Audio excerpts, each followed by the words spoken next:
Misure urgenti per contrastare la desertificazione commerciale delle piccole attività di quartiere è quanto emerge dall'analisi di una indagine realizzata da Confcommercio che vuole focalizzare il fenomeno della desertificazione commerciale nelle città italiane e il conseguente sviluppo del valore sociale delle economie di prossimità.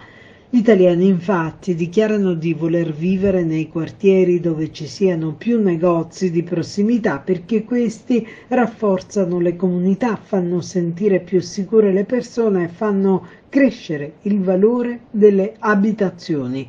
Sull'argomento interviene Giuseppe Caruana, presidente di Confcommercio di Agrigento, che afferma come sia inconfutabile che se non si trovano misure e azioni di sostegno reali, concrete e soprattutto immediate, la capacità di resistenza dei negozi di vicinato verrà sempre meno.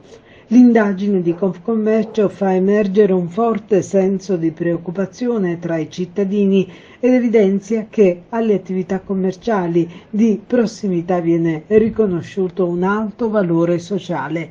Nei nostri centri storici, dichiara ancora Caruana, più della metà delle attività commerciali di vicinato ha dovuto chiudere i battenti e si chiede a quei pochi rimasti per quanto tempo potranno ancora resistere.